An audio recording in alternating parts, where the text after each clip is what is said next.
The great chamber of the Galactic Council was silent. 12 species sat in their seats, arranged in a circle around a single platform in the center.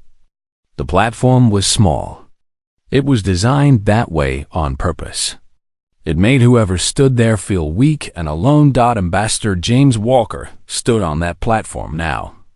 He was a tall man with gray hair and calm eyes. He had served humanity for 30 years. He had seen much.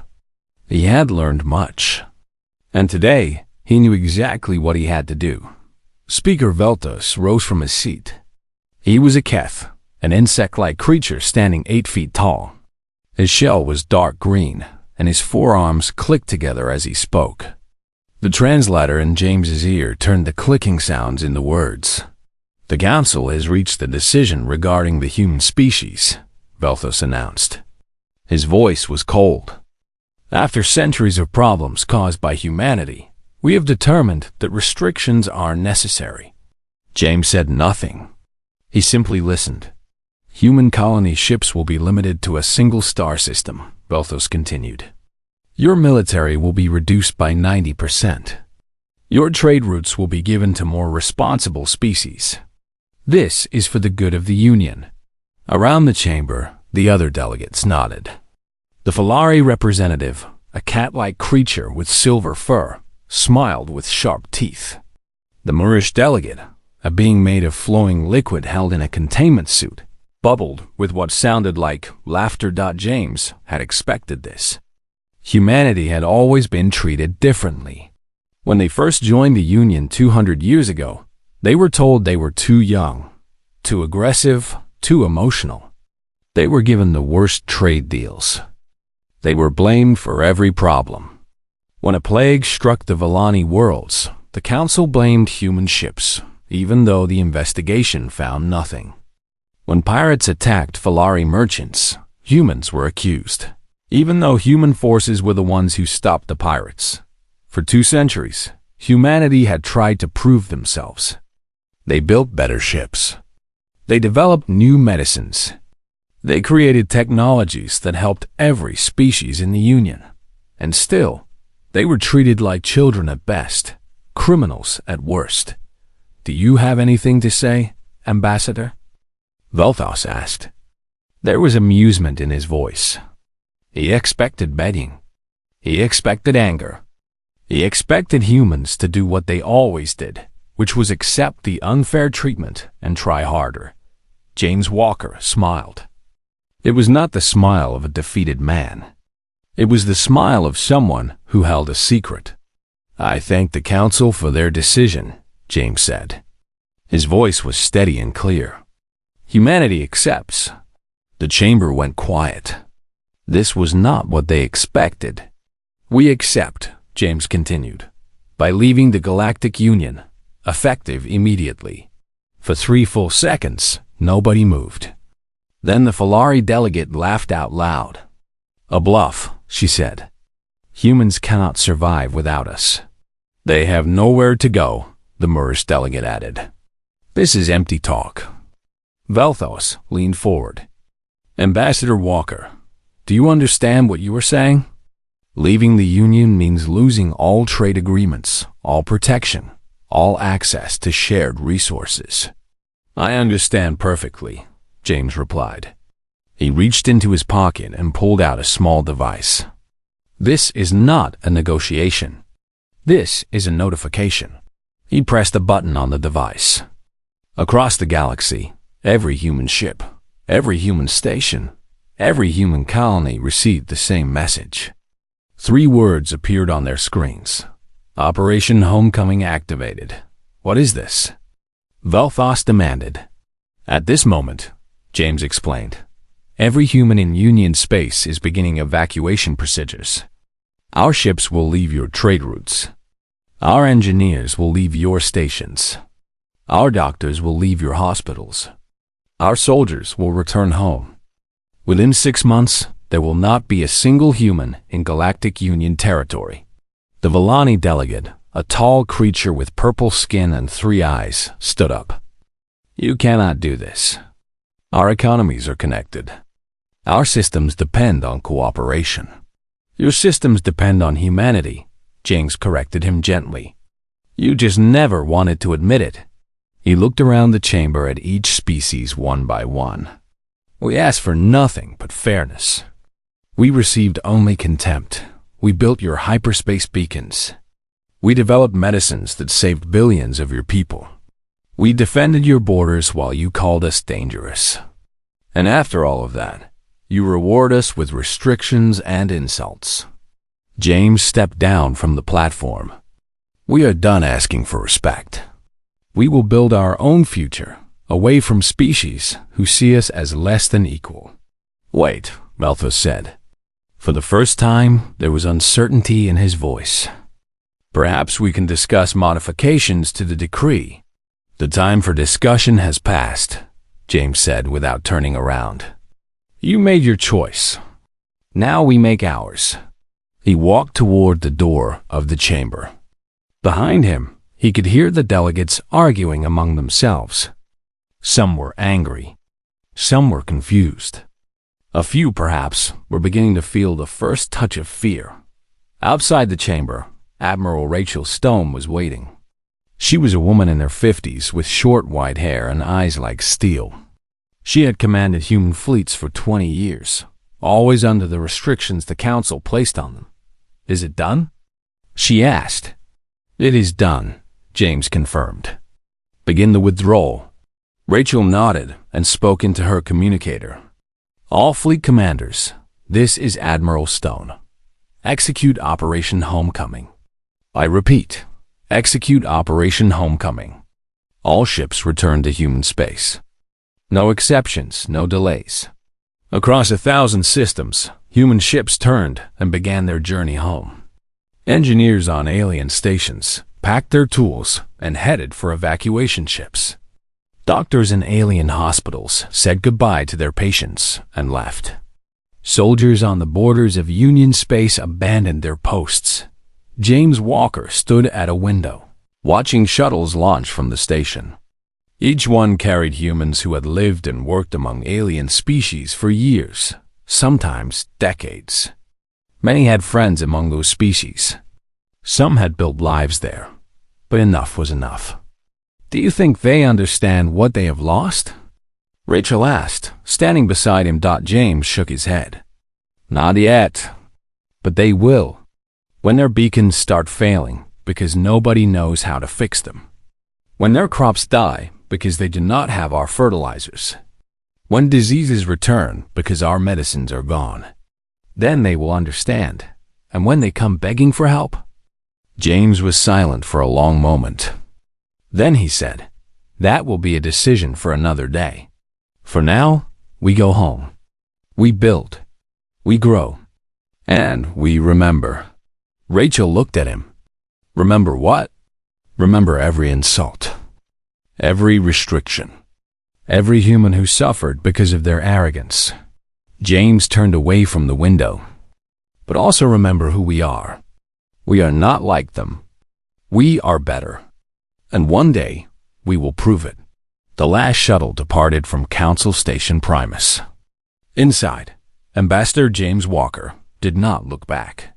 There was nothing left to see, only a galaxy that had rejected humanity, and would soon learn the price of that. Rejection. The great experiment of human membership in the Galactic Union was over.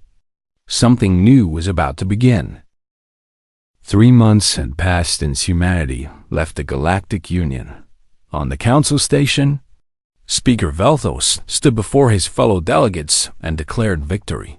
The human problem is solved, he announced, his forearms spread wide in celebration. Our union is stronger now. We are free of their interference, their complaints, their endless demands for equality they did not deserve. The Falari delegate purred with satisfaction. Her name was Merchant Queen Silara, and she had already claimed 3 of the trade routes that humans once controlled. My ships now carry twice the cargo, she said. Human competition is gone. Profits are higher than ever. The delegates congratulated each other. They held celebrations. They spoke of a new golden age without humanity to cause problems. But far from the council chamber, The first cracks were already appearing. Captain David Miller commanded a Filari cargo ship traveling between two colony worlds. He was not actually a captain. He was a Filari pilot who had taken over the route after its human crew departed. The journey should have taken 3 days through hyperspace. On the fourth day, the ship was still traveling. On the fifth day, the pilot contacted Filari Command in a panic. "The beacon is wrong," he reported. "The navigation data is corrupted.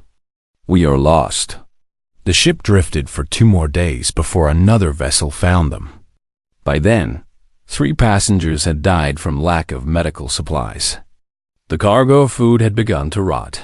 This was not an isolated incident. Across Union space, hyperspace travel became unpredictable. Ships arrived late or not at all. The problem was the beacons. Humans had built the hyperspace beacon network 2 centuries ago. They had maintained it, improved it, and kept it running perfectly. The beacons looked simple from the outside, just metal towers floating in space, sending navigation signals. But inside each beacon was technology that nobody else understood. The Keth tried to open one beacon to study its insides. The beacon exploded. 3 engineers died. After that, nobody touched the beacons. They simply prayed the beacons would keep working. Some did. Some did not. On the Moorish agricultural world of Wetfall Prime, farmers stared at dying crops. The green fields that once fed billions were turning brown. Plants withered and collapsed. Animals that ate the plants grew sick and died. Governor Thomas Reed, a Moorish leader, called an emergency meeting. He was not actually named Thomas Reed, but his true name was a series of bubbling sounds that no translator could properly convert. So he had chosen a human name years ago, when humans still worked alongside his people. "What is happening to our farms?" he demanded. His agricultural minister, a young Moorish named after Sarah Lake, showed him the data. "The soil is dying. Our crops need specific nutrients that we have always imported." "Then import more," Thomas said. "We cannot," Sarah explained. "The nutrients came from human laboratories. They were specially designed for our soil and our plants. No other species produces them. We have tried to make our own, but we do not know the formula." Thomas felt something he had not felt in years: fear. "How long before the crops fail completely?" he asked. "At current rates?" 6 months. Maybe less. That night, Thomas sent a secret message to human space. He begged for help. He offered to pay any price. He waited for a reply. None came. On the medical station above the Villani homeworld, Dr. Lisa Morgan's name was still on a door. She had worked there for 15 years, treating patients from a dozen species. She had developed treatments for diseases that had killed millions before she arrived. The Villani had called her a hero once.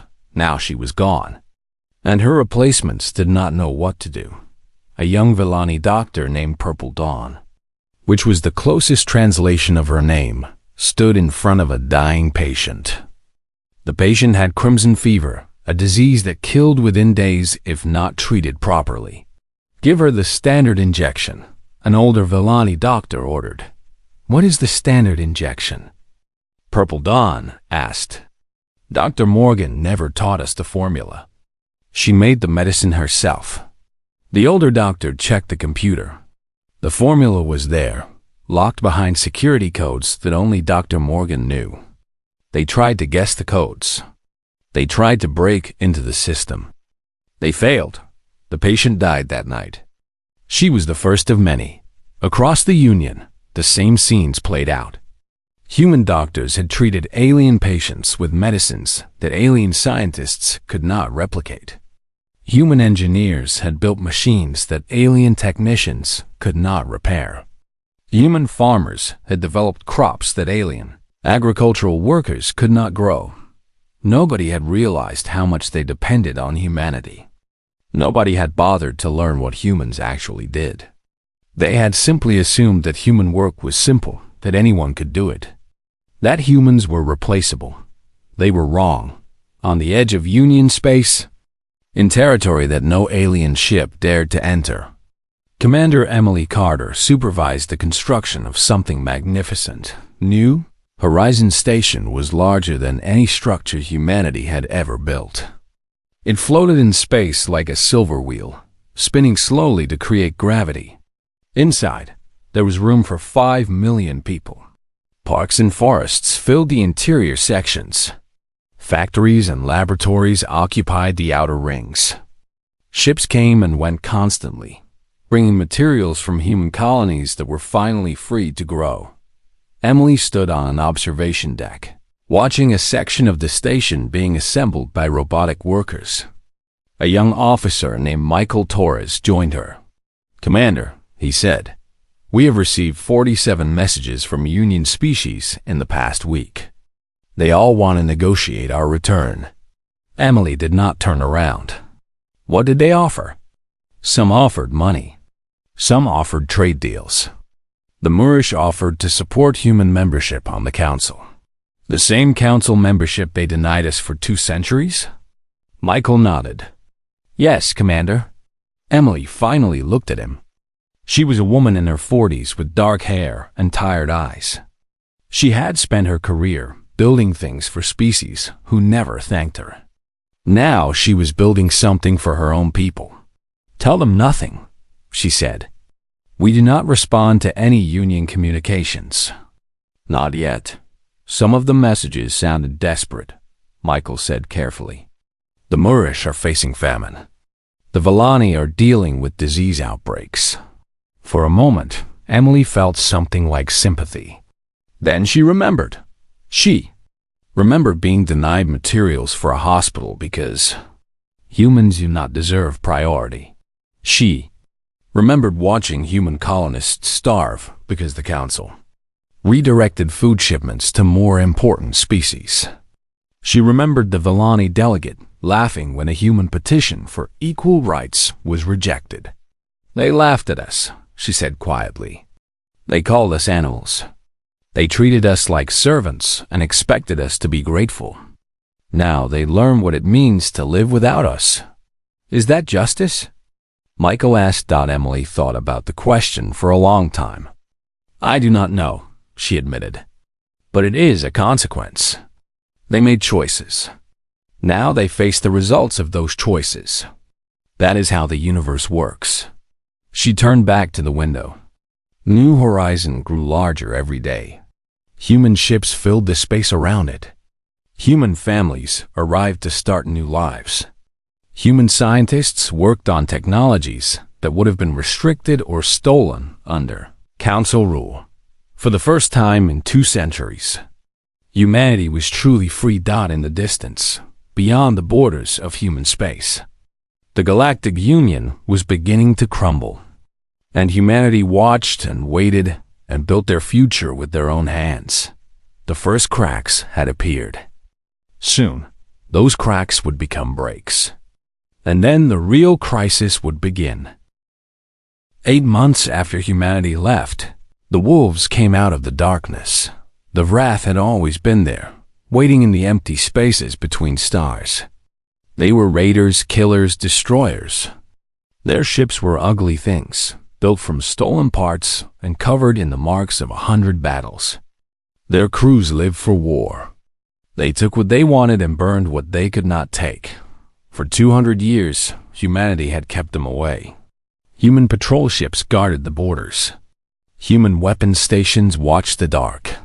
Human soldiers fought and died to protect species who called them aggressive and dangerous. Now those soldiers were gone. The borders were empty. And the Wrath saw their chance. The first attack came at a mining colony called Station 7. It belonged to the Keth Dominion, Speaker Velthus' own people. 3,000 workers lived there, digging precious metals from asteroids. The Wrath fleet arrived without warning. 20 ships surrounded the station. Their leader, a massive creature named War Chief Bloodfang, sent a simple message: surrender everything or die. The station commander tried to call for help. His signal reached the nearest Keth military base. The officer who received the message checked his records. The nearest combat ships were 3 days away. Under the old system, human patrol vessels would have been hours away at most. But humans were gone. "We cannot help you," the officer said. "Hold position and wait." Station 7 was destroyed in 6 hours. The Wrath took the metals, the equipment, and anything else of value. They killed everyone who resisted. They took the rest as slaves. 3,000 people died or disappeared. And this was only the beginning. Over the next 2 months, the Wrath attacked again and again. They struck mining stations, cargo ships, and colony worlds. They moved fast and hit hard. The Union's combined fleet tried to respond, but they were too slow, too spread out, too poorly organized. Admiral Rachel Stone watched from human space, receiving reports from long-range sensors. She stood in the command center of New Horizons Station, surrounded by officers and holographic displays showing the destruction. "The Wrath have taken 47 Union installations," her tactical officer reported. "Estimated deaths exceed 2 million. Refugee ships are flooding toward our borders." Rachel studied the map. Red dots showed Wrath attacks. Yellow dots showed Union fleet positions. The red was spreading like a disease. "What about the Council fleet?" she asked. "They engaged the Wrath at the Volani border yesterday." The officer paused. "They lost. Badly. 14 ships destroyed, 23 damaged. The Wrath lost 3. A younger officer, Lieutenant Kate Murphy, stepped forward. "Admiral, we could stop this. Our fleet is stronger than theirs. We could push the Wrath back in weeks." Rachel did not answer immediately. She remembered every battle she had fought to protect the Union. She remembered the Council telling her that human ships were too aggressive, that human tactics were too violent, that humans needed to be controlled. "We could," she finally said, "but we will not." Kate looked shocked. "Admiral, millions of people are dying. Millions of people who called us monsters," Rachel replied. Her voice was cold. "Millions of people who cheered when we were restricted. Millions of people who laughed when we were blamed for problems we did not cause."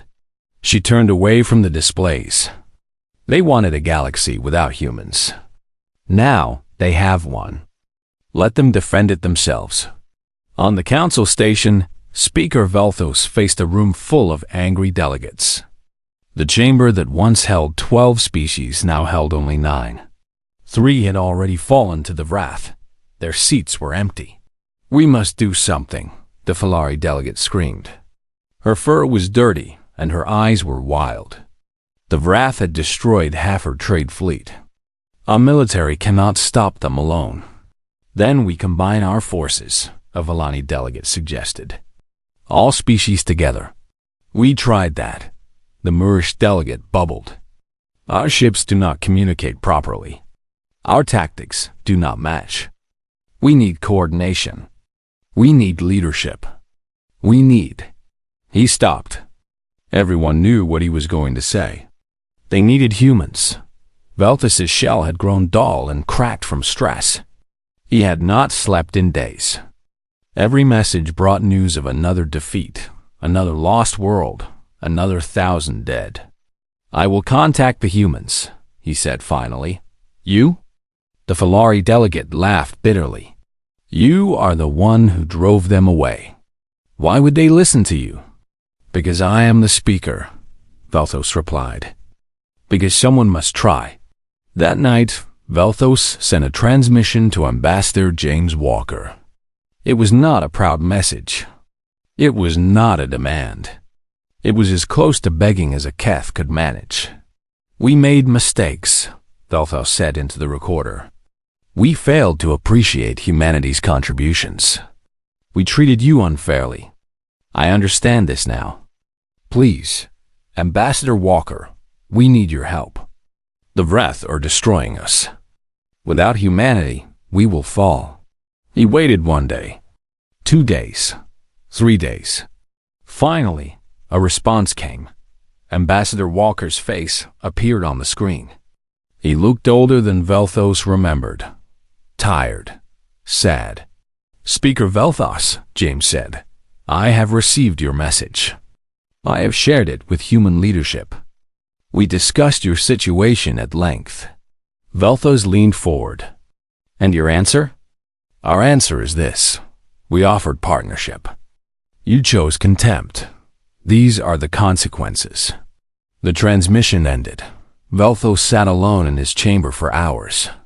Outside, he could hear alarms as another Wrath attack was reported somewhere in Union space not far from the dying Union. On the human border, Captain William Hayes commanded a patrol ship called the Wanderer. His job was simple: watch the border, report any Union ships that came too close, and turn them away. Most days were quiet. The Union was too busy dying to worry about human space. But today, his sensors detected something. "Captain," his second-in-command reported, "refugee ship approaching. Moorish design. Heavily damaged. Life signs detected." William looked at the sensor data. The ship was barely holding together. It had clearly escaped from somewhere terrible. "Hail them," he ordered. The face that appeared on his screen was a Moorish in a cracked containment suit. The liquid inside was murky with damage. "Please," the Moorish said. "The Wrath destroyed our world. We have nowhere else to go. Our children are dying. Please help us." William thought about his orders. No contact with Union species. No assistance. No exceptions. Then he thought about the children on that ship. Alien children, yes. But still children. "Open docking bay 2, he said quietly. His second-in-command stared at him. "Captain, our orders." "I know our orders," William said. "Open the bay." The refugee ship docked with the Wanderer. Moorish survivors stumbled out, wounded and starving. William watched them being helped to the medical bay. There were 43 survivors. 11 were children. He would face consequences for this decision. He knew that. Admiral Stone did not tolerate disobedience, but as he watched a human medic treating a Moorish child, William realized something. The Union had hurt humanity. The Council had been cruel and unfair. All of that was true, but these refugees had not voted to expel humans. These children had not laughed at human suffering.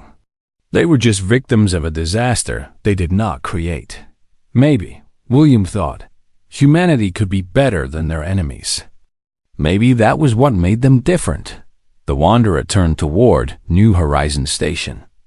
Captain William Hayes did not know what would happen when he arrived, but he knew he had made the right choice. The wolves were still coming. The Union was still burning. And somewhere in the darkness, a small crack had appeared in humanity's wall of anger. A crack through which something else might grow. Something like mercy. 14 months after humanity left, Captain William Hayes stood before a military court on New Horizon Station. His crime, showing mercy to the enemy. Admiral Rachel Stone sat at the center of the judge's table. Her face showed no emotion as she read the charges. "Captain Hayes, you violated direct orders by allowing Union refugees into human space. You provided medical care, food, and shelter to members of species that have consistently opposed humanity. How do you plead?" William stood straight in his uniform. He was not ashamed of what he had done. "Guilty, Admiral," he said. "I saved 43 lives, including 11 children. I would do it again." The chamber was silent. Among the observers were other officers, government officials, and Ambassador James Walker himself. They had all come to see what humanity would do with a man who chose compassion over revenge. Rachel leaned forward. "You understand that the Moorish people supported the restrictions against us? That they laughed when we were forced to reduce our military?" "Some of them did," William agreed. The refugees on my ship did not. They were farmers, workers, families. They had no power over council decisions. They were victims of their own government's mistakes, just as we were. Rachel was quiet for a long moment. Then she said, "The court will recess while we decide your fate." The judges left the room. William remained standing, waiting. In a private chamber, the judges argued. "He disobeyed orders," one admiral said firmly. "Discipline must be maintained." "He saved children," another officer countered. "Are we going to punish a man for being human?" Rachel Stone listened to both sides. Then she spoke. "This decision is bigger than one captain," she said. "If we punish him, we tell the galaxy that humanity has no mercy. If we free him, we tell them that we are still the species that believes in compassion. What kind of humanity do we want to be?" The vote was close. But in the end, William Hayes was found not guilty on grounds of humanitarian necessity. When Rachel announced the decision, something strange happened. The human observers in the chamber began to applaud. Not loudly at first, then louder. Soon the whole room was clapping for the captain, who had broken the rules to save lives. William Hayes felt tears in his eyes. He had feared that humanity had lost something during their years of mistreatment. He feared they had become hard and cold, like the species who hurt them. He was wrong. After the trial, Ambassador Walker called a meeting of all human leaders. They gathered in a great hall on New Horizon, representatives from every colony and ship. The topic was simple. What should humanity do now? Dr. David Lee spoke first. He was the chief scientist of human space, a man who had spent his life studying the galaxy. "The Union is collapsing," he reported. "The Wrath have conquered a third of their territory. 3 more council species have lost their homeworlds. At current rates, the Union will cease to exist within 2 years." "Good," someone in the crowd called out. "Let them burn." David shook his head. "If the Union falls, the Wrath will not stop at their borders. They will grow stronger with every world they take. Eventually, they will come for us." The room went quiet as people understood what he was saying.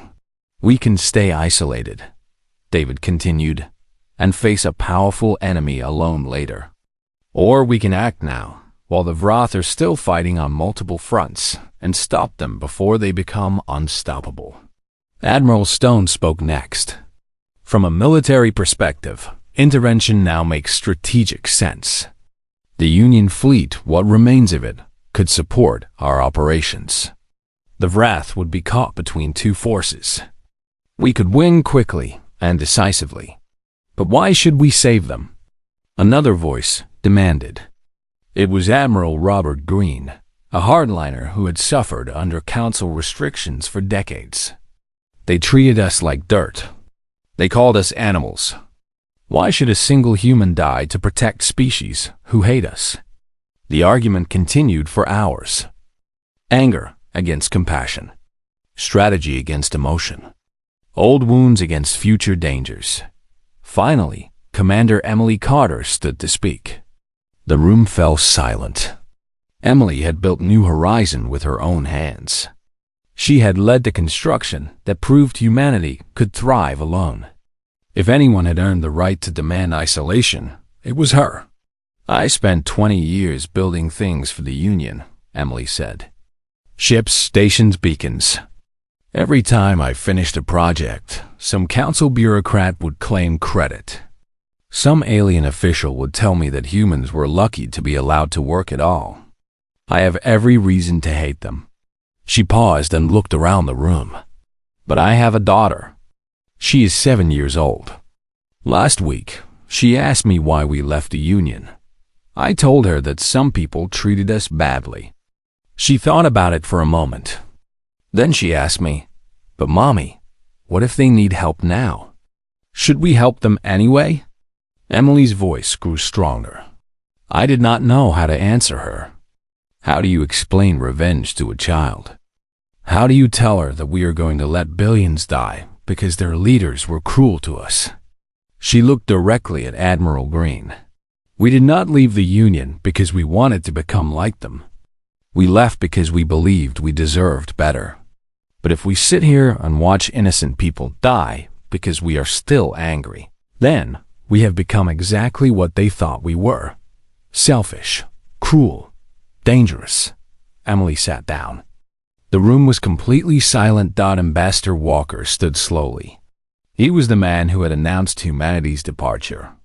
He had walked out of the council chamber with his head held high. Now he faced a different decision. I have been angry for a long time, James admitted. When I left that chamber, I wanted them to suffer. I wanted them to understand what they had lost. And they have suffered. They do understand. The lesson has been learned. He took a deep breath. But suffering is not the same as justice. And teaching a lesson is not the same as doing what is right. We did not become great by being cruel. We became great by being human. By building instead of destroying. By helping instead of hurting. By offering mercy even when we did not receive it. James looked at each person in the room. The Union needs our help. Not because they deserve it, but because we are the kind of people who help others in need. That is who we have always been. That is who we should remain. He raised his hand. All those in favor of intervention, raise your hands. Slowly, hands began to rise. Emily Carter's hand went up first. Then Captain William Hayes. Then others, one by one, until more than half the room had voted yes. Admiral Stone counted the votes. The motion passes, she announced. Humanity will return to Union space. That night, James Walker recorded a message to the Galactic Council. His words were simple. This is Ambassador James Walker of humanity. We have observed your situation. We have debated our response. We have decided to offer assistance against the Wrath threat. But we have conditions. You listed them. Full council membership with equal voting rights. Complete control over human territories. The right to maintain whatever military they chose. A formal apology for past treatment. And a new charter guaranteeing equal treatment for all species. These terms are not negotiable, James concluded. Accept them within 72 hours, or our offer is withdrawn. This is your final chance. Do not waste it. He ended the transmission and sat back in his chair. Outside his window, the lights of New Horizon glittered in the darkness. Humanity had made its choice. Now, the Union would make theirs. And somewhere in the void between stars, the Wrath War fleets continued their advance, unaware that everything was about to change. 18 months after humanity left, they returned. The Galactic Council chamber on Station Primus was barely standing. Wrath weapons had damaged the Great Dome. Cracks ran across the ceiling. Half the seats were destroyed. Only 7 species remained to fill them. Speaker Velthus was dead, killed when the Wrath attacked the station 3 weeks ago. In his place sat a younger Keth named Desik. He was smaller than Velthus, younger and deeply afraid. He had seen his world burning. He had watched his people die. He had begged humanity for help, and now they had come to deliver their answer. The doors of the chamber opened. Ambassador James Walker entered first, walking with steady steps across the broken floor. Behind him came Admiral Rachel Stone and Commander Emily Carter, flanked by human soldiers in combat armor. The remaining council delegates rose from their seats. Not in protest. In respect. Some of them had never stood for a human before. James Walker stopped in the center of the chamber, standing on the same platform where he had announced humanity's departure. He looked around at the damaged walls, the empty seats, the frightened faces of species who had once laughed at humans. Speaker Desik, James said, we received your acceptance of our terms. We are here to formalize the agreement. Desik nodded quickly. His shell was pale, a sign of stress and fear among the Keth. Yes, Ambassador. We accept everything. Full membership. Equal rights. Your own territory. Whatever military you want. Everything. And the apology? Desic stood and bowed his head. On behalf of the Galactic Council and all its member species, I apologize for the treatment humanity received. We were wrong to restrict you. We were wrong to blame you. We were wrong to dismiss your contributions. We know this now. He looked up at James with his compound eyes. We were fools. We did not understand what we had until we lost it. We are sorry. The chamber was silent. The Falari delegate, once so proud and mocking, kept her head down in shame. The Moorish representative, whose people had nearly starved without human help, trembled in his containment suit. James Walker listened to the apology. He thought about all the years of insults and restrictions.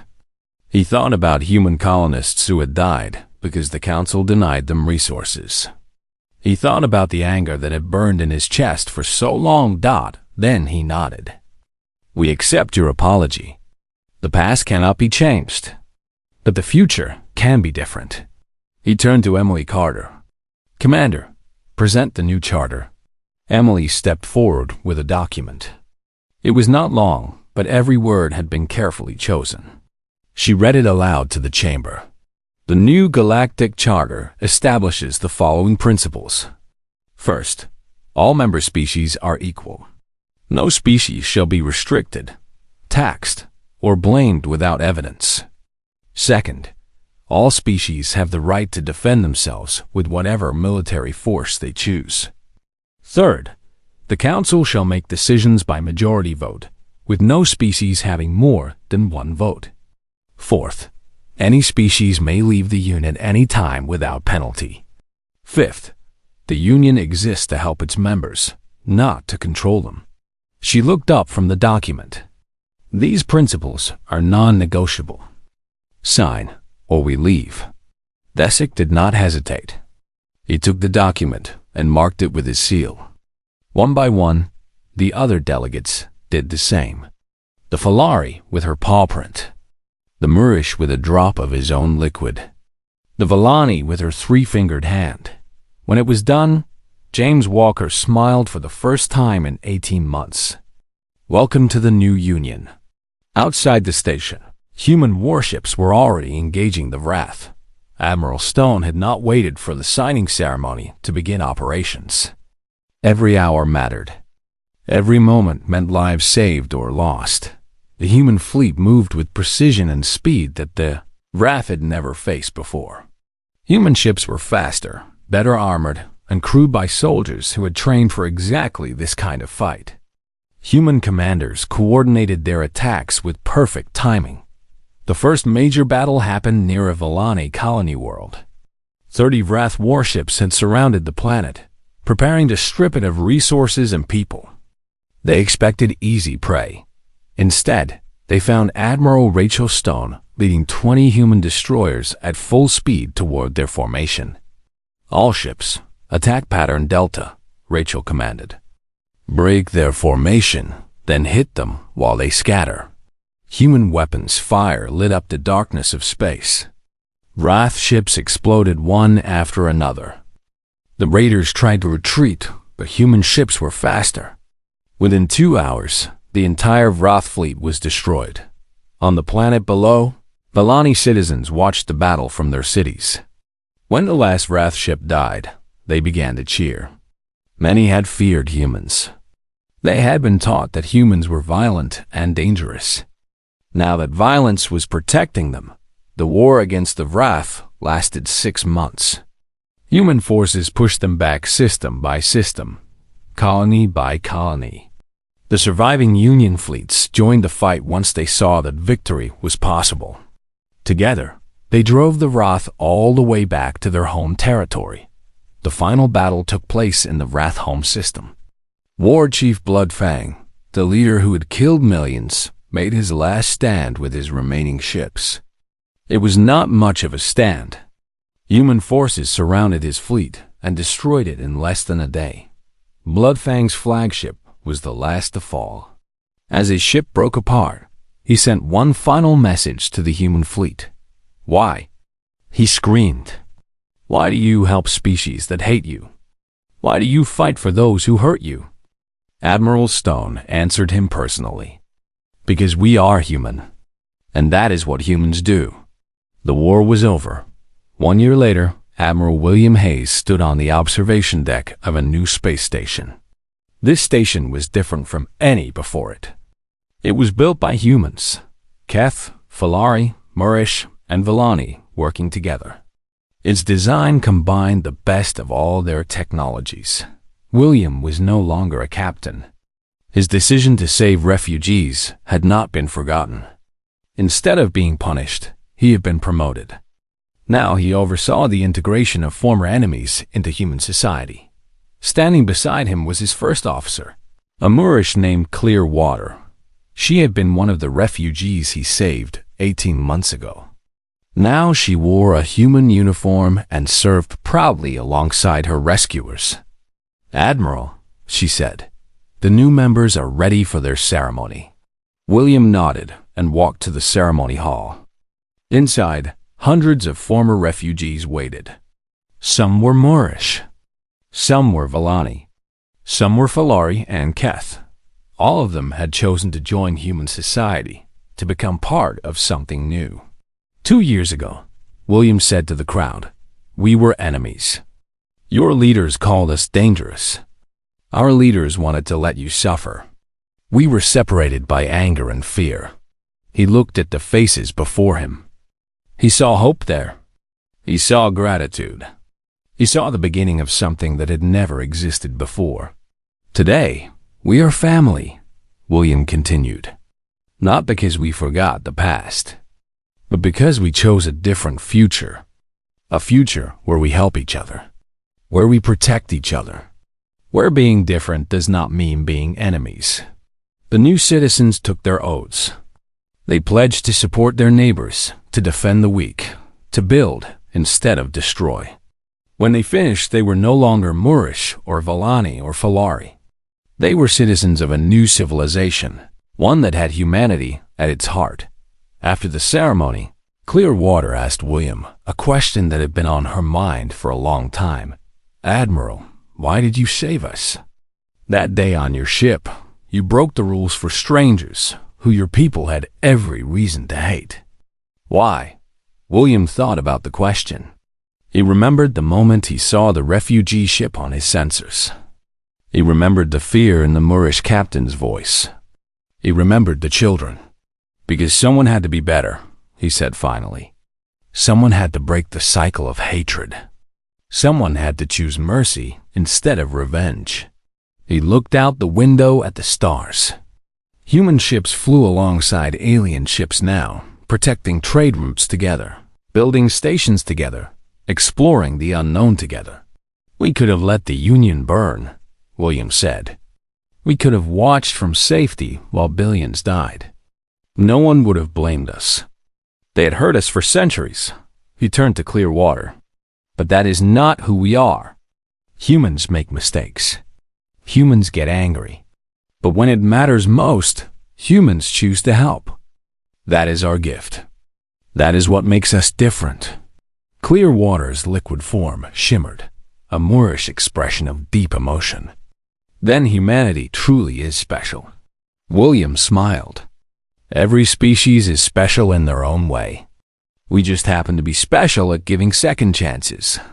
The new union grew stronger every year. Human technology spread across the galaxy, freely shared with all who wanted it. Human doctors trained alien medical students. Human engineers taught alien builders.